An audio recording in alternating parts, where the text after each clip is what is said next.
அறிவோம். அனைவருக்கும் நமஸ்காரம்.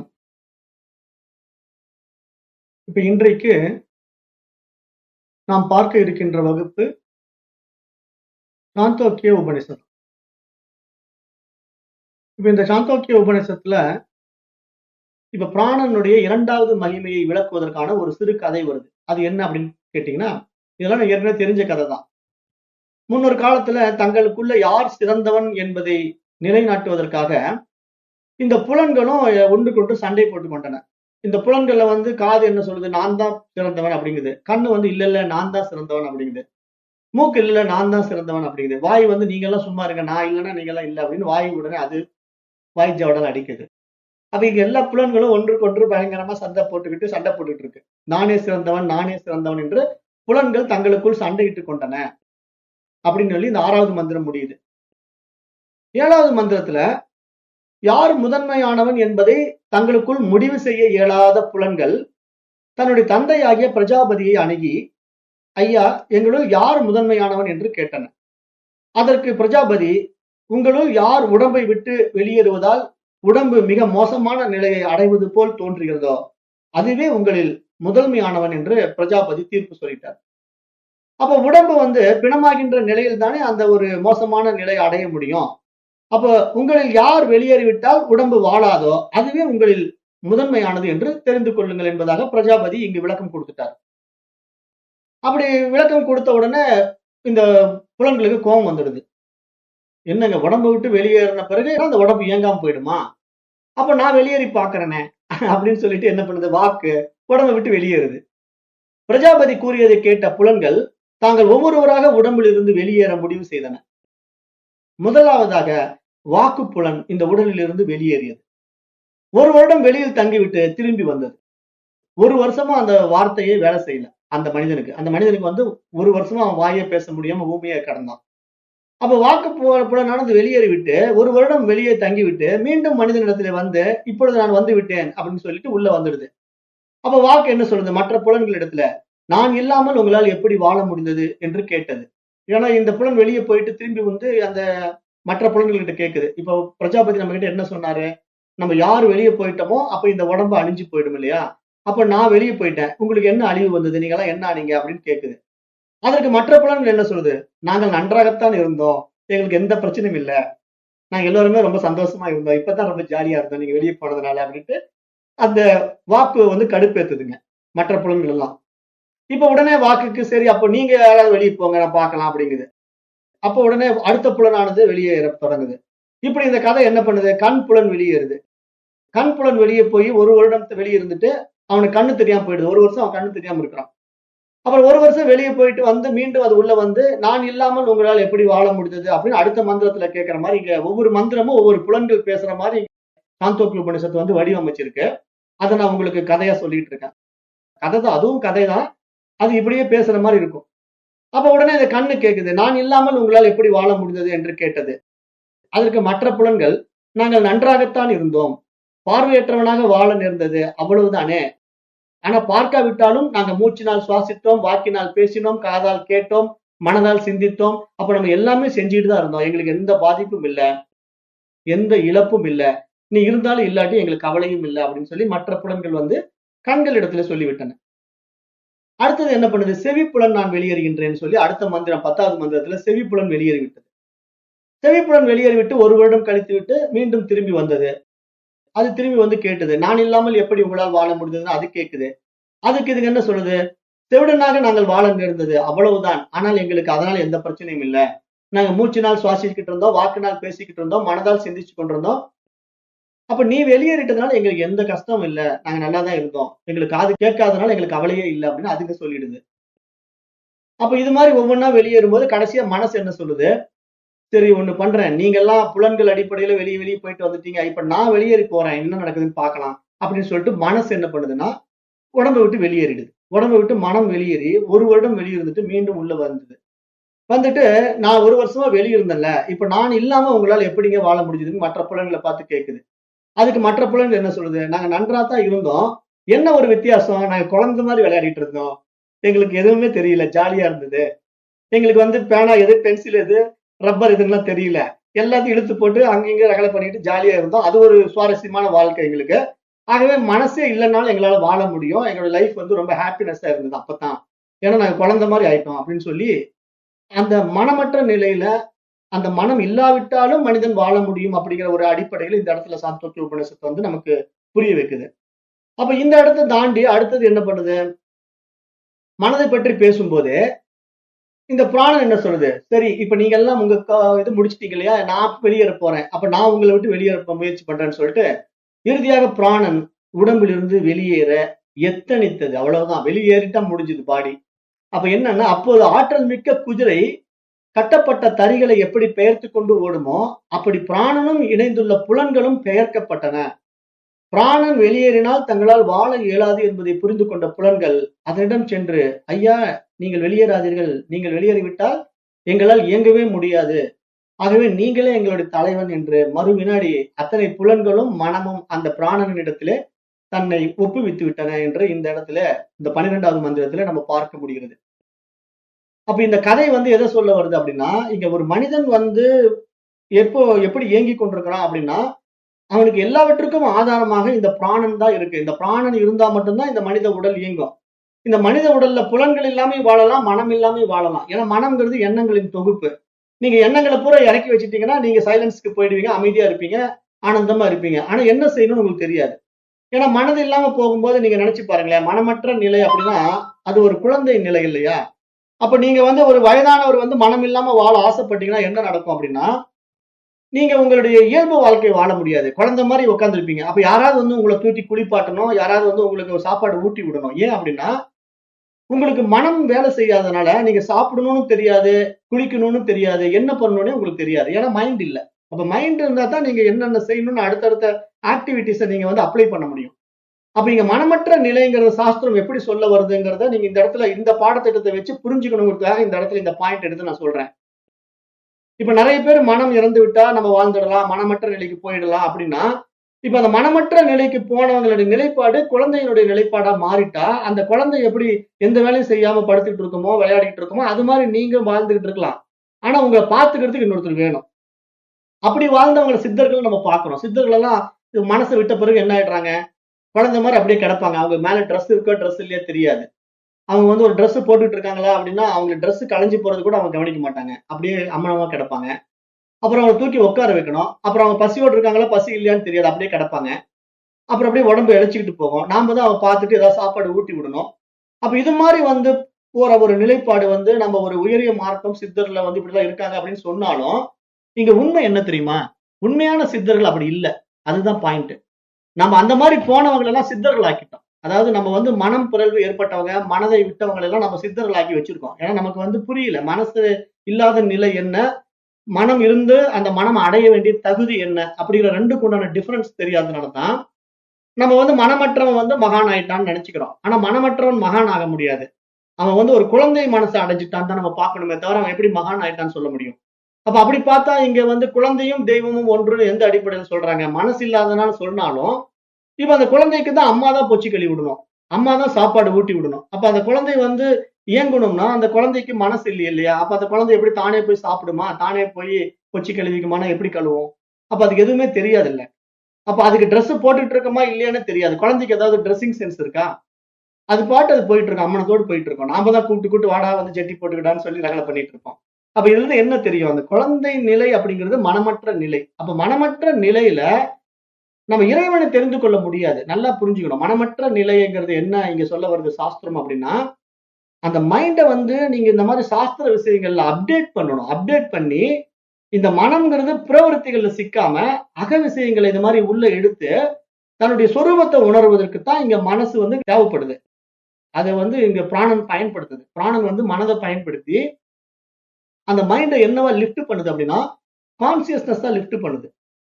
புறவருத்திகளை உள்ள வாங்கி கொண்டு கண்டபடி போயிட்டு இருந்த மனச இந்த மாதிரி கண்ட விஷயங்களை உள்வாங்கி நீ அலையாத, இதெல்லாம் வந்து புறவிருத்திகள், நீ தெரிஞ்சுக்க வேண்டிய விஷயம் வேற, நீ உன்னையே தெரிஞ்சுக்கிற விஷயம் இருக்குவா அப்படின்னு சொல்லி இந்த வேத விஷயங்களை கத்துக் கொடுக்குது. இந்த அத்தியாத்ம ஞானத்தை கத்துக் கொடுத்து மைண்டை வந்து லிஃப்ட் பண்ணும்.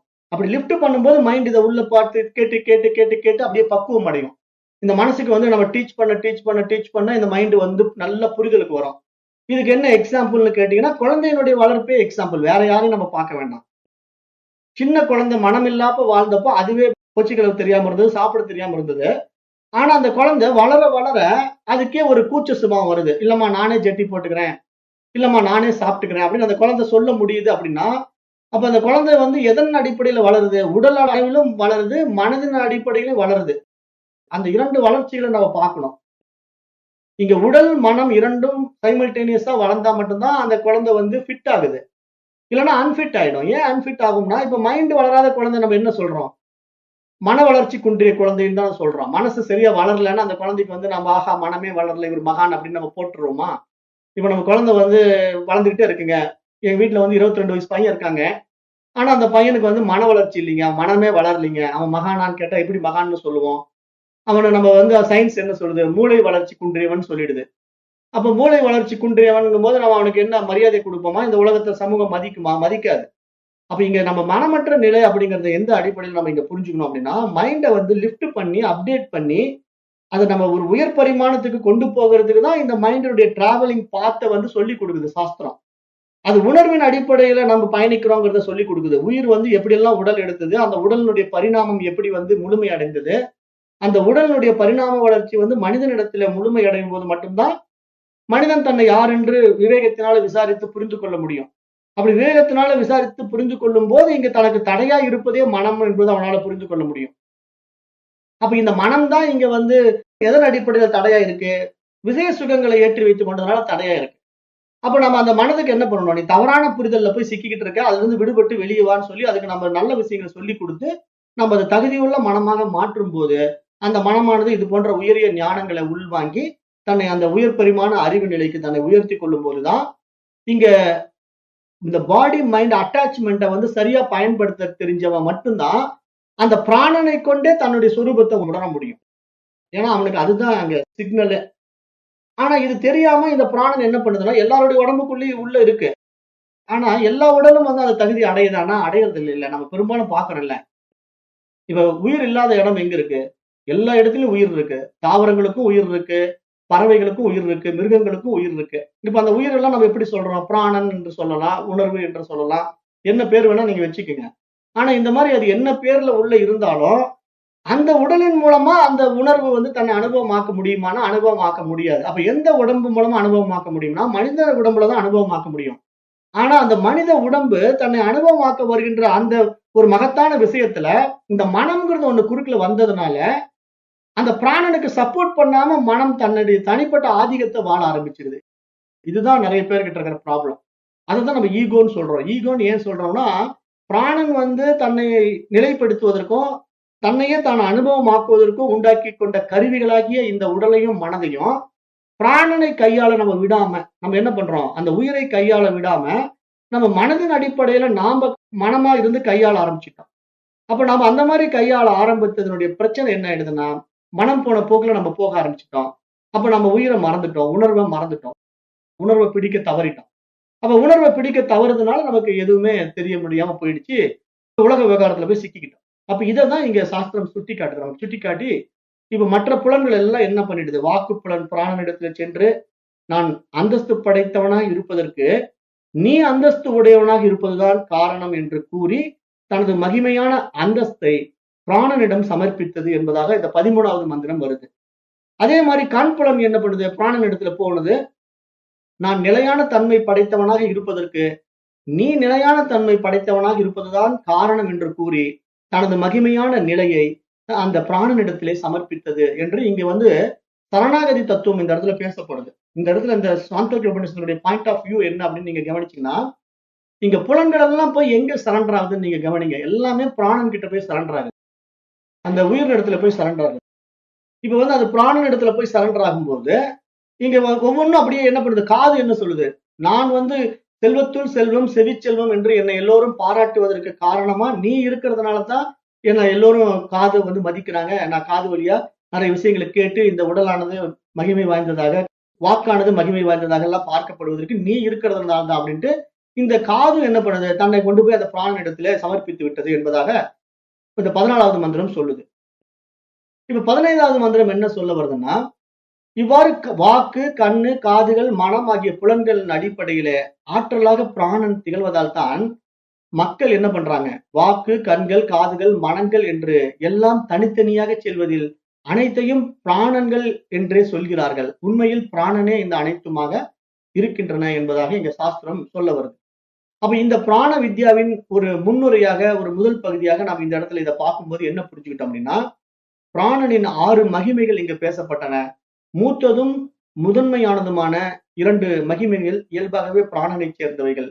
அத்துடன் வாக்கு, கண், காது, மனம் ஆகிய புலன்களின் அடிப்படையில் ஆற்றலாக பிராணன் திகழ்வதனால அவற்றின் ஆற்றல்களான அந்தஸ்து, நிலைமை, தன்மை, செல்வம், இருப்பிடம் ஆகிய 4 மகிமைகளும் பிராணனின் மகிமைகளே என்பதாக இந்த இடத்துல இந்த பிராணனுடைய 6 மகிமைகளோட இந்த அத்தியாயத்தினுடைய முதல் பகுதி நிறைவு பெறுகிறது. இப்ப இந்த பிராண வித்யாவினுடைய நிபந்தனையும் பலனும் அப்படிங்கிற அடிப்படையில அடுத்து வருகின்ற பகுதி பேசுது. அதுல என்ன சொல்ல வருது முதல் மந்திரம் அப்படின்னு பார்க்கும்போது, இப்ப பிராணன் புலன்களிடம் போய் கேட்டது, எனது உணவு எது என்று கேட்டது. புலன்களிடத்துல போய் இப்ப பிராணனானது எனக்கு எது உணவு அப்படின்னு கேட்கும்போது, அதற்கு புலன்கள் நாய்கள் முதல் பறவைகள் முதல் உலகில் உள்ள அனைத்தும் உண்கின்ற உணவு எல்லாமே உன்னுடைய உணவு என்று பதிலளித்தன. அப்ப உண்கின்ற அனைத்தும் பிராணனின் உணவே. அப்ப இங்க பிராணனின் இந்த நேரடி பெயர் அப்படின்னு நம்ம பார்க்கும்போது அதுக்கு அனன் என்ற ஒரு பெயரை இங்க சாஸ்திரம் முன்னிறுத்தது. அப்ப இவ்வாறு அறிந்தவன் உண்ண முடியாத எதுவுமே கிடையாது என்று இங்க சாஸ்திரம் இந்த இடத்துல சொல்ல வருது. இப்ப இங்க அனன் அப்படிங்கிற ஒரு வார்த்தை பார்த்தோம் இல்லையா, அது அன் அப்படிங்கிற சமஸ்கிருதத்தினுடைய மூலச்சொல்ல இருந்து எடுக்கப்பட்டதுனால இப்ப இதனுடைய முன்னாடி பிரா அப்படிங்கிற ஒரு வார்த்தை போட்டுக்கலாம், பிரா அப்படின்னு போட்டுக்கலாம், இல்ல அப்பா அப்படிங்கிற ஒரு வார்த்தை போட்டுக்கலாம். அப்படி வார்த்தைகளை நம்ம சேர்த்தும் போது அது பிராணன், அப்பானன் அப்படின்லாம் பெயர் பெறும். அப்ப இங்க முன்னாடி பிரா, அப்பா அப்படிங்கிற வார்த்தையை போட்டுதான் நம்ம பஞ்ச பிராணங்களா நம்ம இங்க வேதாந்த சாஸ்திரத்துல நம்ம உடம்புக்குள்ள இருக்கிற பிராணங்களை எல்லாம் நம்ம பார்க்கிறோம். அப்ப இங்க பிராணன், அபானன், உதானன், வியானன், சமானன் அப்படிங்கிற வாயுக்கள் எல்லாமே நம்ம உடம்புக்குள்ள இருக்கிற ஒரே பிராணன் தான். அது அந்தந்த இயக்கத்துக்கு ஏற்ற மாதிரி பெயர் மாற்றம் பெறுகிறது என்று நம்ம இங்க புரிஞ்சுக்கணும். அப்ப அதை இங்க சாஸ்திரம் சொல்லி காட்டி என்ன சொல்லுதுன்னா, இப்ப இந்த ஒரே பிராணன் தான் இங்க ஒவ்வொரு இடத்துக்கு தகுந்த மாதிரி மாறுவதனால அந்த பெயரை பெறுவதனால அப்படி பார்க்கப்பட்டாலும் இங்க பிராணன் இல்லாத இடம் எதுவுமே கிடையாது. ஏனென்றால் பிராணன் விலங்குகள், பறவைகள் அப்படி எல்லா விஷயத்துக்குள்ளயும் உள்ள இருக்குது. அப்படின்னா நம்ம இங்க இடத்துல என்ன புரிஞ்சுக்கணும், அந்த பிராணன் தான் உயிரா இருக்குது, உணர்வா இருக்குது அப்படின்னு நம்ம நல்லா புரிஞ்சுக்கணும். அப்ப இங்க உயிராய், உணர்வாய் எல்லாமே பிராணன் இருந்து கொண்டு எல்லா ஜீவராசிகளுக்குள்ளும் தன்னை வைத்துக் கொண்டு இயக்கி கொண்டிருக்கு. அப்ப இங்க பிராணன் உண்மையிலேயே எதை உண்கிறது? உணவே என்றால் எந்த உணவும் இங்க பிராணன் கிட்ட மாட்டாம இருக்காது. ஏன்னா இப்ப நீங்க பாக்குற இந்த ஒவ்வொரு உடலும் பிராணனுடைய கட்டுப்பாட்டுக்குள்ள இருக்கு. பிராணன் தான் ஒவ்வொரு உடம்பு வச்சு இயக்கிட்டு இருக்கு. அப்ப எப்ப பிராணன் தனக்கு இந்த உடம்பு தேவையில்லைன்னு முடிவு பண்ணுதோ அப்ப அந்த உடம்பு அழிந்து போயிடும். அப்ப அந்த உடம்பு தன்னுடைய தகுதியை இழந்து விடும். அப்ப இந்த உடம்பு அந்த தகுதியை ஏன் இழக்க வேண்டியது இருக்குன்னா, பிராணனுடைய கட்டுப்பாட்டுக்குள்ள இந்த உடம்பு வச்சுக்கிட்டு இருந்தோம் அப்படின்னா இந்த உடம்பு நீண்ட காலம் தக்க வைக்க முடியும். ஆனா இந்த பிராணனுடைய கட்டுப்பாட்டுல இருந்து நம்ம புலன்களுடைய இன்பத்துல சிக்கிக்கொண்டோ அல்லது மனதனுடைய ஆசைகளை சிக்கிக்கொண்டோ நம்ம போயிட்டு இருந்தோம் அப்படின்னா நம்ம எதுல இருந்து தவறுறோம்? பிராணனுடைய கட்டுப்பாட்டுல இருந்து தவறுறோம் இல்லையா, உயிரினுடைய கட்டுப்பாட்டுல இருந்து நம்ம விலகிடுறோம். அப்படி விலகும் போது நமக்கு என்ன ஆகுதுன்னா, புலன்கள் அதனுடைய போக்குல இந்த உடம்பு இழுத்துக்கிட்டு போயிடும். அப்ப புலன்கள் அதனுடைய போக்குல உடம்ப இழுத்துக்கிட்டு போறதுனால மனம் போன போக்குல நம்ம வாழ ஆரம்பிச்சிடுவோம். ஏன்னா புலன்கள் ஒரு விஷயத்தை பார்த்து ஈர்க்கும். அப்படி ஈர்த்த உடனே கண்கள் ஒன்றை பார்த்து அதை விரும்புதுன்னு வச்சுக்கோங்களேன், அது சம்பந்தமா நம்ம போய் ஆசைப்பட்டு அதை வாங்கி அப்ப அதனால சில சிக்கல்களை சந்திச்சு அதனால சில அனுபவங்களை நம்ம பெறும்போது நமக்கு நிறைய பேட் எக்ஸ்பீரியன்ஸ் தான் நமக்கு கிடைச்சிருக்கும். அப்ப இதெல்லாம் எதன் அடிப்படையில் நமக்கு கிடைக்குது அப்படின்னா, இந்த புலன்களுடைய அடிப்படையில தான் நமக்கு இது மாதிரி உடல் அழிவை நோக்கி போவதாக இங்க சாஸ்திரம் சுட்டி காட்டுகிறது. அப்ப இதனாலதான் மகான்கள் எல்லாம் என்ன பண்றாங்க அப்படின்னா, இந்த பிராணங்கிற விஷயத்துல உயிர் தான் இறைவனா இருக்கிறான், உணர்வா இருக்கிறான் அப்படின்னு தெரிஞ்சுக்கிட்ட பிறகு இப்ப அந்த உயிரை, அந்த உணர்வை சரியாக வைத்துக் கொள்ள வேண்டும், பராமரிக்கணும். ஏன்னா இந்த உடம்பு அது மூலமா இயங்கிட்டு இருக்கு. அப்ப இங்க இந்த உயிராற்றலானது இங்க இந்த உடம்ப ரொம்ப நாள் தக்க வச்சுக்கணும் அப்படின்னா நம்ம அந்த பிராணனை கையாள தெரிஞ்சுக்கிட்டா மட்டும்தான் இந்த உடம்பானது சீக்கிரம் அழிந்து போகாம நீண்ட காலம் வாழ முடியும் அப்படிங்கிற ஒரு வித்தை தான் இந்த பிராண வித்யா இங்க பேசுது. அப்ப இங்க இந்த பிராண வித்யா என்ன சொல்றதுன்னா, உணவும் பிராணனின் உணவு என்பதனால், அதாவது விலங்குகள், பறவைகள் எல்லாம் உண்ணுகின்ற உணவு கூட பிராணனின் உணவு என்பதனால எந்த உணவும் இகழத்தக்கதல்ல. அதாவது உணவை மதிக்க வேண்டும் என்று பிராண வித்யாவின் முதல் நிபந்தனையாக இந்த மந்திரம் கூறப்படுகிறது என்று இங்க நம்ம பார்க்கிறோம். அதனாலதான் இங்க அன்னம் பிரம்மா அப்படின்னு வேதம் சொல்லும். ஏன்னா உணவே வந்து பிரம்மம் என்று ஏன் சொல்லுது அப்படின்னா, இங்க எல்லாமே வந்து பிராணனுடைய அடிப்படையில் இருக்கிறதுனால, இப்ப பிராணன் இல்லைன்னா இங்க எந்த ஜீவராசியும் இல்ல. இப்ப நீங்க நினைக்கலாம், இப்ப பிராணன் அப்படின்னா இப்ப எனக்கு இருக்குது, பறவைக்கு இருக்குது, விலங்குக்கு இருக்கு, விதைகளுக்கு இருக்கான்னா விதைகளுக்கும் இருக்கு. ஏன்னா விதைகள் வந்து உயிர் இருக்கிறதுனால தான் நீங்க விதைகளை போய் ஒரு இடத்துல விதைச்சீங்கன்னா திருப்பி அது விளைச்சல் ஆகும். ஆனா அந்த விதைகள் வந்து எப்ப விளையாம போகும்னா, அதை நீங்க எரிச்சா மட்டும்தான். சூடு பண்ணி எரிச்சிட்டீங்கன்னா அந்த விதைகள் வந்து விளையாது. இப்ப அதனாலதான் நம்ம வந்து அந்த விதைகளுக்குள்ள உயிர் இருக்குங்கிறத நம்ம எப்படி சொல்றோம் அப்படின்னா, இப்ப நம்ம அம்மா எல்லாம் என்ன பண்றாங்க, சமையல் செய்யும்போது வீட்டுல வந்து மளிகை சாமான் வாங்கிட்டு வந்து கொடுத்த உடனே சிலதெல்லாம் வறுத்து போட்டு வச்சுப்பாங்க. ஏன்னா அது அப்படியே வச்சிருந்தா பூச்சி விழுந்துரும். அப்படியே வச்சா ஏன் பூச்சி விழுதுன்னா, அந்த விதைகளுக்குள்ள உயிர் இருக்கு. அந்த உயிர் என்னன்னா மல்டிபிளா டெவலப் ஆகும். அப்ப அந்த உயிரானது வேறு வேறு பரிமாணத்துல பயணிக்கும். அது வந்து பஞ்சபூதங்களுடைய அடிப்படையில உடல் எடுக்கும். அந்த உடலானது எப்படி வேணா வரலாம். வண்டு உடலா மாறுது இல்லையா? உள்ள நம்ம பார்த்தா பூச்சி விழுந்துருது, வண்டு விழுந்துருதுன்னு சொல்றோம். அப்ப ஒரு டப்பாக்குள்ள மூடி வச்சிருந்ததுக்குள்ள எப்படிங்க வண்டு விழுது அப்படின்னா, அந்த உயிருக்கு வந்து இப்ப நம்ம வெளியிருந்து மூடி வைக்கிற நம்ம சுவாச காற்று மாதிரி கிடையாது உயிர். அதான் நான் ஏற்கனவே சொன்னேன். அம்மாவுடைய கர்ப்பத்துக்குள்ள 10 மாசம் இருக்கிற வரைக்கும் உயிர் தான் அந்த உடம்ப இயக்கிட்டு இருக்கு. அந்த தொப்புள் கொடி மூலமா உணவை கொடுத்துக்கிட்டு இருக்குது. அம்மாவுடைய சாப்பாடெல்லாம் இது எடுத்துக்குது. ரசம் எல்லாம் எடுத்து சாப்பிட்டுக்குது. அப்ப அந்த பிண்டமானது 10 மாதம் வளருது. அப்புறம் அது வெளியே வந்த உடனே தான் என்னவா மாறுது? வேஷ்டி பிராணன் சமஷ்டி பிராணனோட தொடர்பு கொள்ளுது. ஏன்னா உள்ள இருக்கிற வரைக்கும் அது தனி பிராணன். அதுக்கு பேரு வேஷ்டி பிராணன். அது வெளியே வந்த உடனே சமஷ்டி பிராணன். அப்ப வேஷ்டி பிராணனா இருந்து இந்த உடலை உருவாக்குது, புலன்களை உருவாக்குது. அது மாதிரி இங்க வேஷ்டி பிராணன் என்ன பண்ணும்னா, ஒவ்வொரு விதைக்குள்ள இருக்கு. அப்ப அந்த விதைகளானது என்ன பண்ணும்னா, அந்த விதைகளுக்குள்ள இருந்து நிறைய பூச்சிகளை உண்டு பண்ணும். அப்ப அந்த பூச்சிகள், வண்டுகள் எல்லாம் உண்டாகிறதுக்கு காரணம் வேஷ்டி பிராணன் மூலமா வெளிவர்றது அது. ஆனா நீங்க டப்பாவை திறந்தீங்கன்னா சமஷ்டி பிராணனோட தொடர்பு வச்சுக்கும். அப்ப வெளியே இருக்கிற பிராணனோட தொடர்பு உண்டு பண்ணும். அப்ப இந்த மாதிரி இயற்கையானது ஒன்றுக்கொன்று தொடர்புலதான் இயங்கிக் கொண்டிருக்கு அப்படிங்கறத நம்ம இந்த சாஸ்திரத்துல பார்க்க முடியுது. ஆகவே இங்க படைக்கப்பட்டவர்கள் எல்லாம் உணவு என்பதாக பார்த்து இந்த உணவை வெறுக்கக்கூடாது, இது உங்கள் கடமை என்பதாக நம்ம ஏற்கனவே தைத்திரிய உபநிஷத்துல இந்த உணவு டாபிக் பேசும்போது பெரிய பிரீஃபா பேசியிருப்பேன். நான் இந்த உணவு டாபிக் வந்து இப்ப இந்த மந்திரம் இந்த இடத்துல டச் பண்ணுது. பட் இதை நான் ரொம்ப டீப்பா போக மாட்டேன். ஏன்னு கேட்டீங்கன்னா அங்க வந்து நம்ம ரொம்ப பிரீஃபாவே தைத்திரிய உபநிஷத்துல உணவு வந்து எப்படி ஒவ்வொரு உயிரும் எப்படி உணவா இருக்கு, அந்த உணவுல வந்து எது சைவம் எது அசைவம் அப்படின்லாம் நம்ம ஆராய்ச்சி பண்ணி நிறைய விஷயங்கள் பேசியிருக்கோம். இங்க சைவம் அசைவம் எதுவுமே கிடையாது. எல்லாமே அசைவம் தான். ஏன்னா தாவரங்களுக்கும் உயிர் இருக்கு, இந்த மிருகங்களுக்கும் உயிர் இருக்கு. ஆனா நீங்க வந்து ஏன் தாவரத்தை விட்டு நம்ம உயிர் வதை பண்ணி சாப்பிடலாம், மிருகங்களை உயிர் வதை பண்ணி சாப்பிடக்கூடாது அப்படின்னு ஒரு கேள்வி எழுப்புவாங்க. நிறைய பேர் கேள்வி எழுப்புறாங்க. இதெல்லாம் நம்ம ஏற்கனவே இந்த டாபிக் பேசியிருக்கோம். அப்ப நான் என்ன சொல்லியிருக்கிறேன், தாவரங்களுக்கு வந்து தொடு உணர்வு மட்டும் இருக்கிறதுனால மனசு இல்லைங்க. மனசு இல்லாதனால நீங்க தாவரத்தை அழிக்கும் போது உங்களுக்கு அங்க கர்மா தியரி இல்ல. ஆனா பட் இங்க நீங்க மிருகங்களை அழிச்சீங்கன்னா கர்மா தியரி இருக்கு. ஏன்னா மிருகங்கள் மனசு இருக்கு, அதுக்கு குடும்பம் இருக்கு, அதுக்கு குழந்தைங்க இருக்கு. அதுங்க என்ன பண்ணும்னா அதை கொல்லும் போது அது நம்முடைய வாழ்க்கை மாதிரியே வேதனைப்பட்டு சாவும். நம்மள இவன் கொல்றான், இவன் நல்லா இருக்க மாட்டான் அப்படின்னு அது சாபம் கொடுக்கும். அப்ப அந்த சாபம் என்ன ஆகும், எல்லாருக்கும் பரவும். அதை சாப்பிடுறவனுக்கும் சேர்ந்துதான் பரவும். அதை கொல்றவனுக்கும் பரவும், சாப்பிடுறவனுக்கும் பரவும். அப்புறம் அதனுடைய மனோபாவம் இருக்குல்ல, அது வந்து என்ன பண்ணுது, சூக்ஷ்ம மனசுலதான் ஆசைகளை வளர்த்துட்டு இருக்கு. அந்த உணவை நம்ம எடுக்கும்போது அந்த ஆசைகள் நமக்குள்ள வந்து நம்முடைய அலைப்பாய வைக்கும். மிருக உணவுகளை நீங்க சாப்பிட்டுட்டே இருந்தீங்கன்னா மைண்ட் வந்து ஸ்டேபிளா நிக்காது. எப்படி இங்க ஆட்டுக்குட்டிங்கிறது அங்க தாவும், அங்கிருந்து அங்க தாவும், ஒரு இடத்துல புல்லு மேயாது, அப்படியே தாவி தாவி மேய்ஞ்சிக்கிட்டு இருக்கும். அப்ப என்ன காரணம், மனசு அலைப்பாயும். அது மாதிரி மிருக உணவு எடுத்தீங்கன்னா மனசு ஸ்டேபிளா நிக்காது. அதுவே தாவர உணவு அப்படி இல்லையா, ஒரு இடத்துல வளருது, அது இடம் மாறுவது கிடையாது.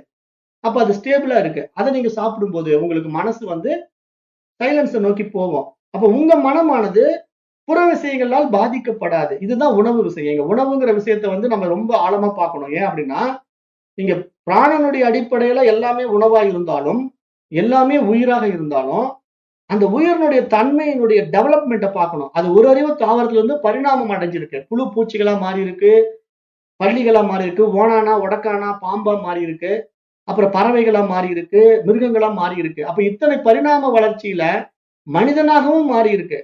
ஆனா இந்த மனிதன் என்ன பண்றான், தன்னுடைய உணவு தேவைக்காக மற்ற உயிர்களை வதைக்கிறான். ஆனா இந்த மனிதனிடத்துல ஒரு சட்டதிட்டங்கள் இல்லைன்னா மனிதனை மனிதன் சாப்பிடுவான். இது இருக்கு. மனிதனை மனிதன் சாப்பிடுகின்ற சட்டதிட்டங்கள் இல்லாத காட்டுவாசிகளுடைய வாழ்க்கை அப்படித்தான். அப்ப என்னன்னா, இங்க மனிதன் வந்து தன்னுடைய சுயநலத்துக்காக எதை வேணா செய்வான். ஆனா இயற்கை அப்படி அனுமதிக்கிறது கிடையாது. ஏன்னா இயற்கை என்பது இது ஒரு உணவு சங்கிலின்னு பாக்குது. இங்க படைக்கப்பட்டவை எல்லாமே ஒரு உணவு சங்கிலி. இது ஒன்றை ஒன்று சார்ந்து வாழ்ந்தாலும் இந்த சார்பு வாழ்க்கையில உயர் பரிமாண நிலைக்கு வந்த மனிதன் எந்த இடத்துல அப்டேட் ஆக முடியும் அப்படின்னா, மைண்டுங்கிற ஒரு விஷயத்துல மட்டும்தான் அப்டேட் ஆக முடியும். வேற எந்த பரிமாணத்திலயும் மனிதன் அப்டேட் ஆக முடியாது. இப்ப வேற ஏதாவது ஒரு மிருகத்துக்கு இத சொல்லி புரிய வச்சிட முடியுமா? அப்படின்னா புரிய வைக்க முடியாது இல்லையா? அப்ப இங்க மனிதனுக்கு தான் இது மாதிரி கல்விகள் கொடுக்கப்பட வேண்டும். அப்ப இந்த கல்விகளின் அடிப்படையில் அவன் பார்க்கும்போது நமக்கு எல்லாமே புரிய வந்துருது இல்லையா? நான் யாரா இருக்கிறேன்? நான் உயிரா இருக்கிறேன், உணர்வா இருக்கிறேன்னு எனக்கு புரிய வந்துருது. அப்ப புரிய வந்த பிறகு நம்ம எல்லா உயிர்களையும் எப்படி பார்ப்போம்? என்னுடைய உயிரா பார்ப்பேன். நானே எல்லா இடத்துலயும் இருக்கிறேன் அப்படின்ட்டு. ஆனா, எனக்கு எல்லா உடலுக்குள்ள நானே இருந்தாலும், இந்த உடலினுடைய வாழ்வாதாரத்திற்கு தேவையான வாழ்க்கைக்காகவே ஒன்றை ஒன்று சார்ந்து வாழுகின்றதுங்கிறது எனக்கு புரியுது. அப்ப இங்க வந்து ஒரு தாவரத்த வந்து ஒரு பூச்சி சாப்பிடும், பூச்சிய வந்து பல்லி சாப்பிடும், பல்லிய வந்து ஓணான் சாப்பிடும், ஓணான வந்து பறவை சாப்பிடும், பறவை வந்து மிருகங்கள் சாப்பிடும், மிருகங்களை வந்து மனிதன் சாப்பிடுகிறான் அப்படின்னா, இங்க எல்லாமே ஒரு உணவுச் சங்கிலி. ஆனா இந்த உணவுச் சங்கிலில எந்த இடத்துல நாம விழிச்சுக்கணும்?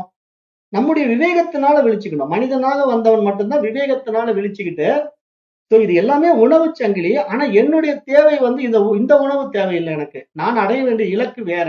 நான் இத சாப்பிடுறதுக்கு வரல. அப்படின்னு நமக்கு எப்ப புரியுதோ, அப்ப நாம நம்முடைய புலன்கள கட்டுப்பாட்டுக்குள்ள கொண்டு வருவோம். அப்படி நம்ம புலன்கள கட்டுப்பாட்டுக்குள்ள கொண்டு வரும்போது தான், நம்முடைய புலன்களுடைய உண்மையான நோக்கம் என்ன?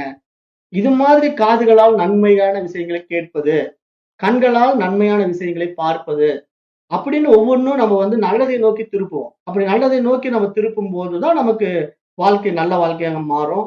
சந்தோஷமான வாழ்க்கையாக மலரும் என்று பார்க்கும்போது தான், மனிதனும் தெய்வீக நிலையை அடைய முடியும் என்ற ஒரு உயர் பரிமாண விஷயத்த இந்த உபனிஷத்து வந்து இந்த இடத்துல பேசி, உணவையும் தெய்வீகமாக போற்ற வேண்டும் என்ற 2வது நிபந்தனையும் இங்கு முன்வைக்கிறது என்று இந்த இடத்துல இந்த மந்திரம் முடியுது. அப்ப நாம இத வந்து நம்முடைய ட்ரெடிஷனல் லைஃப்ல நம்ம என்ன பண்ணுவோம்? உணவு உண்பதற்கு முன்னாடி சாப்பாடு தட்டுல வச்சுக்கிட்டு, அந்த தண்ணிய ஒரு கையில ஊத்தி, அந்த அப்படியே சுத்தி வருவோம். கைய சுத்தி அந்த சாப்பாட சுத்தி இது பண்ணிட்டு, அதுக்கு மந்திரங்கள் எல்லாம் சொல்லி சாப்பிடுவோம். எதுக்காக இதெல்லாம் நம்ம செய்ய வேண்டியது இருக்குன்னா, அந்த உணவும் இறைவன் தான் அப்படிங்கிறத அடிப்படையில நம்ம அத வந்து சிறு குழந்தைக்கு ஆரம்பத்திலிருந்தே சொல்லி வளர்த்துறோம் என்பதாக இங்க பார்க்கப்படுது. இதெல்லாம் வந்து இந்த பிராண வித்யாவினுடைய மகிமையாக இங்க பேசிக்கிட்டே வருது. அப்ப இந்த பிராண வித்யையை சத்தியகாம ஜாப்பாளர் வியாக்கிரபாதரின் மகனான கோச்சுருதிக்கு உபதேசித்துவிட்டு, இந்த வித்தையை பட்ட மரத்தில் ஓதினால் நிச்சயமாக அதன் கிளைகள் விட்டு இலைகள் துளிர்க்கும் என்று கூறினார் என்று இந்த இடத்துல இந்த அத்தியாயத்தினுடைய 3வது மந்திரம் நிறைவு பெறுகிறது. அப்ப இந்த இடத்துல இங்க என்ன புரிஞ்சுக்கணும்னா, பட்ட மரத்திலே இந்த பிராணனுடைய வித்தையை நீங்க ஓதுனீங்கன்னா, அந்த பட்டு போன மரம் கூட துளிர் விட்டுக்கும் அப்படின்னு அவர் சொல்றாருன்னா, அங்க ரகசியம் இருக்கு. இங்க பிராணனை கையாளுகின்ற ரகசியம் இருக்கு. அப்ப அந்த பிராணனை கையாளுகின்ற அந்த ரகசிய வித்தை தான் இந்த சாந்தோக்கிய உபநிஷத்து அடுத்து வருகின்ற விஷயத்துல விளக்க போகுது. அதை நம்ம பார்க்க போறோம். பட் இன்றைக்கு நமக்கு அதுக்கு நேரம் இல்லாததுனால நம்ம என்ன பண்றோம், இந்த சாந்தோக்கிய உபநிஷத்துல இந்த பகுதியில இந்த 3வது மந்திரத்தோட நம்ம நிறைவு செய்வோம். அடுத்த விஷயம் வந்து நாம இந்த பிராணனுடைய வித்யாவுல இந்த பிராணன் நம்ம எப்படி எல்லாம் கையாள வேண்டும், இந்த பிராணனுடைய உண்மையான நிபந்தனைகள் என்ன, நாம எப்படி வாழ்வதற்கான நிபந்தனைகள் என்ன அப்படிங்கிற நிறைய விஷயங்களை விரிவாக பார்க்கலாம். நேரம் கருதி இந்த வகுப்பை நிறைவு செய்யலாம். நன்றி. ஓம் தத் சத்.